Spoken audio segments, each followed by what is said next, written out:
mas um momento excepcional da história do mundo. O desmoronamento gradual de um dos maiores poderes políticos que o mundo já conheceu, que é o imperialismo moderno, chefiado pelos Estados Unidos. Não houve na história do mundo um poder dessa magnitude. Se nós olharmos os impérios anteriores, né, o Império Britânico não teve esse nível de intervenção e de ditadura e de domínio que tem os norte-americanos, né? E os impérios mais antigos, nem falar, porque os seus meios eram muito mais primitivos. O império que nós temos hoje é um império que consegue espionar, né, 7 bilhões de seres humanos no mundo inteiro, como o Snowden revelou, né, publicamente. E nós estamos vendo o colapso.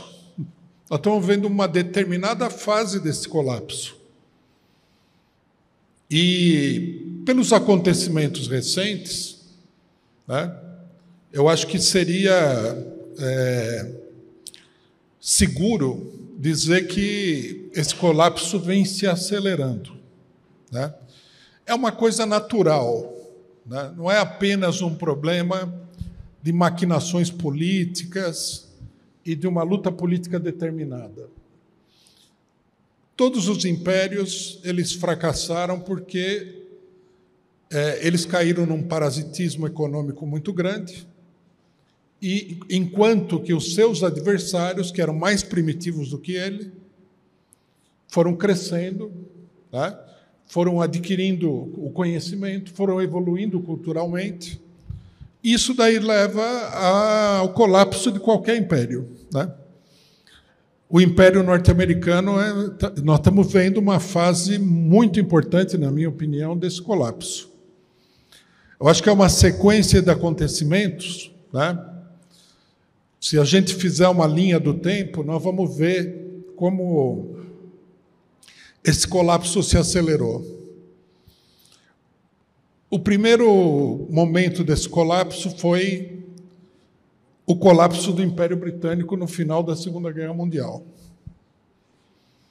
que foi seguido de um levante importante de povos, como a China, como a Índia, que conquistaram a sua independência ou fizeram uma revolução socialista, né? Depois nós vimos aí a derrota da França no Vietnã, que foi um ponto culminante dessa linha do tempo. Os norte-americanos foram obrigados a intervir, né? Nós vimos o colapso definitivo do imperialismo francês na Argélia, que foi outro ponto luminoso dessa trajetória. E aí nós tivemos, né, o que seria, digamos assim, o princípio daquilo que nós estamos vendo hoje, que foi a derrota norte-americana no Vietnã. De lá para cá, o imperialismo, ele é um imperialismo encolhido, defensivo. Os norte-americanos tentaram recuperar o seu poder militar no mundo, né, com a invasão do Iraque e do Afeganistão. Fracassaram. Nós vimos aí o último episódio, que foi a retirada vergonhosa dos norte-americanos do Afeganistão, derrotados por um grupo muito mal armado, muito mal organizado, mas decidido a derrotar os norte-americanos. A partir do Afeganistão, nós entramos numa espécie de espiral de crise.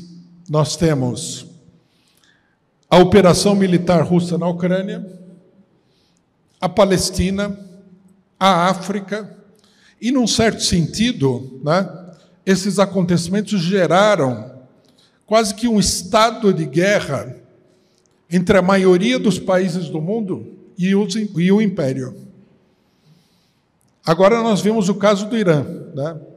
Minha opinião, gostaria de ouvir a opinião do Pepe Escobar sobre isso. Eu acho que o bombardeio iraniano foi o segundo maior acontecimento, ou terceiro maior acontecimento, político do século XXI. Né? Nós temos a operação ucraniana, nós temos o 7 de outubro, promovido pela resistência palestina, e o bombardeio iraniano.